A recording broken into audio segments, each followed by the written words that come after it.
So today we got a question from a bro who says, Yo, Elliot, I've heard it said in Christian teaching that we're called to rely on God's strength, not our own. But what does that really mean in everyday life? There are plenty of things that I could do on my own. Work hard, solve problems, push through challenges. At what point am I supposed to stop relying on myself and start depending on God? Does this apply only to big spiritual battles or even to the daily grind of life and goals? Great question, bro. And there's so much I want to say about this, but before I do, your question reminds me of a passage in the Bible. It's Psalm 127:1, and I'll go ahead and read it for you, and then we'll pick it apart, and I'll show you how it applies to you and me in our daily life. So, goes, unless the Lord builds the house, those who build labor in vain. Unless the Lord watches over the city, the watchman stays awake in vain. So what does this mean? Unless the Lord builds the house, the builders labor in vain, or those who build it labor in vain. I think what that means is that when we try to do something through our own intellect, will, and force, that although we can get it done, it's going to take a lot of work. And we may end up bumping up against resistance. And we might have to grind and try and do things like trying to fit a square peg into a round hole. A lot of times our desires are disordered, meaning they're not ordered to you. I know this is true in my case because I've tried to build different businesses or offers that were very difficult for me to formulate and put forth, that totally flopped. But then when I think back about the sentiment from which I proceeded, it was out of fear, it was out of ambition, it was out of this grinding and going sort of attitude, like forceful way of doing it.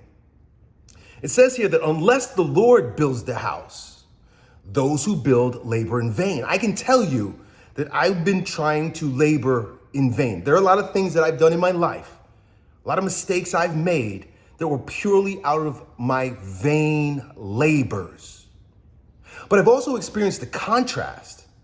I've experienced things that just unfolded super easily. It was almost as if God just gave it to me. Here's one example. So when I was a younger man, I had this aspiration to speak in front of millions of people. Like I had this sense that that's what God called me to do, to be a speaker, to motivate people, to speak in front of crowds. Well, although that was my ambition, in order to do that, based on what the world was like when I grew up, I'd have to hop on airplanes. Well, I'd have to book speaking engagements. I'd have to get on speaking tours. I'd have to hop on airplanes. I'd have to travel to cities. I'd have to get a hotel room. And then I could speak in front of those people. But instead, in 2007, when I first started my career and I wanted to get my message in front of people, YouTube popped up. And even at that time, I didn't realize that YouTube was going to be the vehicle by which God gave me, easily presented to me, delivered to me the exact dream that I had in the most simple, easy, and seamless way possible. So I reflect on that and I think about like how if I was just so content on using my own will in order to find speaking tours, to go and hop on airplanes in order to speak in front of millions of people, I probably would not have reached as many people. I would have worked a lot harder, and I wouldn't have had the joy of standing in my own living room, or back then, my own gym, talking to a small camera, uploading it, and then within minutes, millions of people come across my videos. I mean, I hit 1 million subscribers on my YouTube channel, my other YouTube channel in 2014. And then of course, I've had at least 500 million views at that point, all from the comfort of my own home. Why? Because instead of me going and grinding and trying to make that happen, I allowed God to deliver it to me. I didn't even ask for a YouTube. I didn't know a YouTube could even existed. It was a brand new thing, a total brand new technology. And even the way I was using it at the time was not totally aligned with what God wanted for me in time. Meaning I was using YouTube just to get people to come to my gym. And then it just dawned on me one day, oh, there are people watching these videos from all over the world. I didn't labor in vain. In fact, I didn't labor at all. God just delivered it to me. I think sometimes the things that we want in life, if they're rightly ordered, meaning that they're true to you, because that's the first thing we got to begin with. Like, is it a true goal for you, or is it a troll goal for you? Is it what you're really called to do, or is it something you see other people doing that you think looks cool that you should go do too, even though it's not proper for you? And trust me, dude, I've done that too.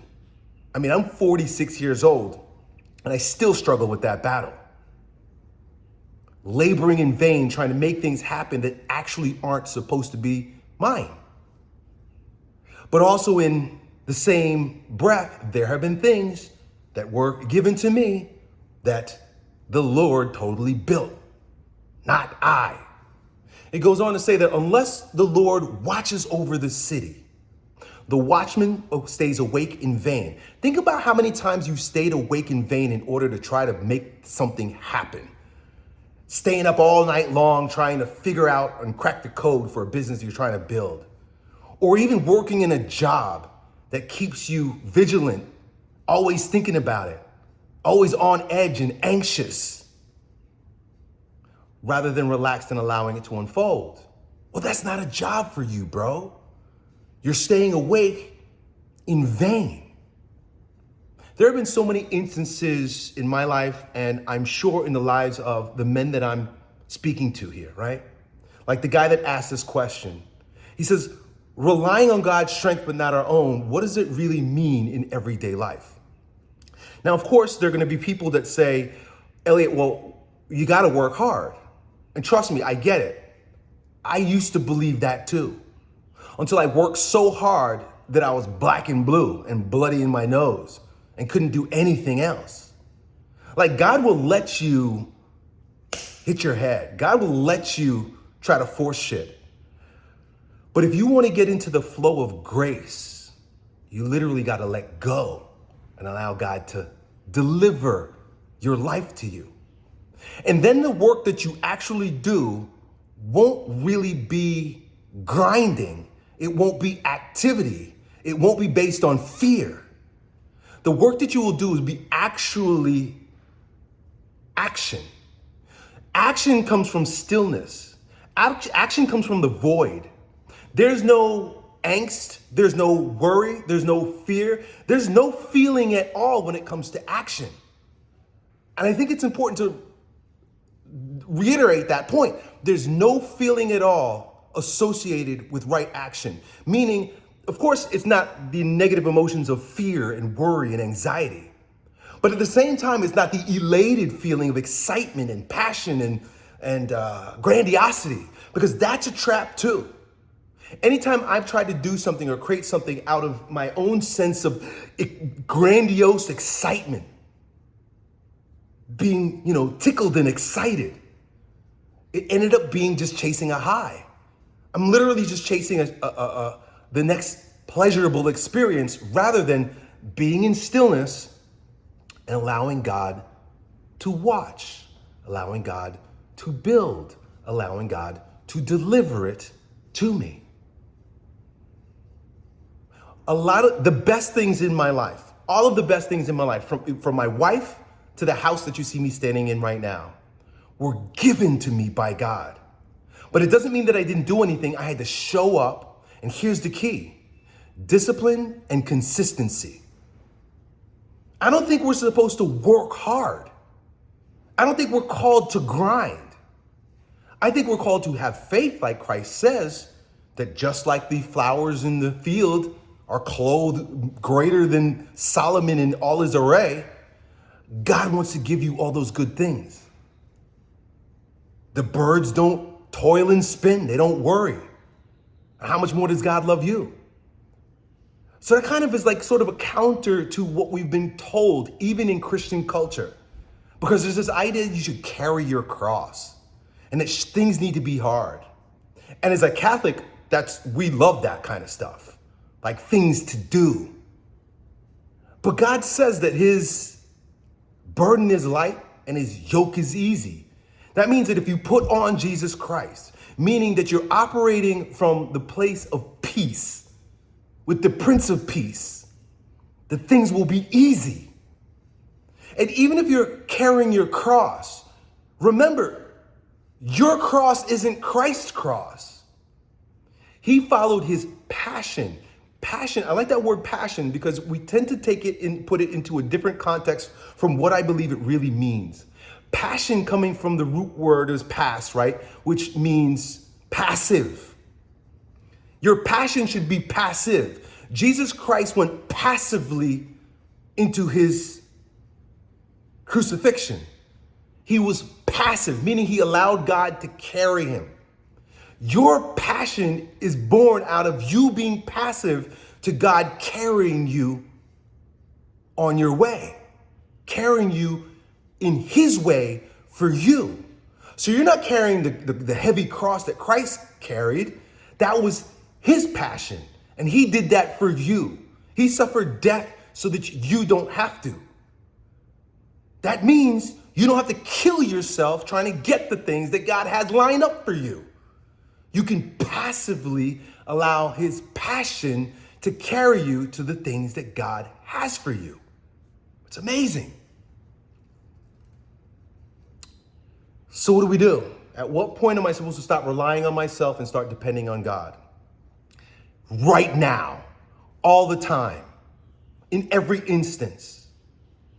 And I'll tell you that this is not just me preaching from the word, trying to be a pastor that makes you feel good, dude. I'm the biggest sinner of them all. I've made all of the friggin' mistakes just last year, just a year ago. Like I said, I was grinding and going and building, and I'm talented. I'm a great copywriter. I'm great on video. I know how to make offers. I can create great products. But all the things that I was doing weren't actually lined up with the truth that God put in my heart. They weren't with integrity. Even though other people were doing it and it worked for them. Like, I'm not designed to do group coaching programs. I fucking hate getting on Zoom where there's 50 other people and I'm trying to dilly and dabble with everybody and give them what they signed up for. I don't like hard pressure selling techniques or I have to try to manipulate somebody into buying from me. I don't like complicated upsell, downsell funnels. That's like tricking people into pushing buttons and then making them buy from me. And although it worked for some time, and obviously it works for other people, there was something that didn't feel right in me. And when God was like, all right, I had enough of this, or wanted to teach me a lesson through his grace, he said, it's not gonna work anymore, Elliot, and just do it in my face. That's not gonna work, that's not gonna work, that's not gonna work anymore because I have something greater and better for you. And now, I do the easiest things I've ever done. As long as I show up on video, because that was the gift that God gave me, and I make a simple call to action to book a call with me. And if you click my link, you'll see it's a simple Calendly page. And all you do is push a button and decide if you want to pay me or not and join me on a call one-on-one. Not to my assistant, not to my coaches, not to your given expert, but me. Because that's what God called me to do, to talk one-on-one with you and to make videos on YouTube. But because my ego's so big, I always thought that it couldn't be that easy. So I made myself crazy. And I worked so hard until I couldn't do anything but what was easy and meant for me. And that's what I'm saying to you. You don't have to grind and bust your face and try a bunch of things like I did in order to receive the truth that not only does this apply to your spiritual battles, but your daily grind and goals in life, everything. This is the easiest thing I've done, not the most profitable thing I've done, Because I've had to come to grips with the idea, with the fact that I don't need to make $1 million a month. That was a troll goal.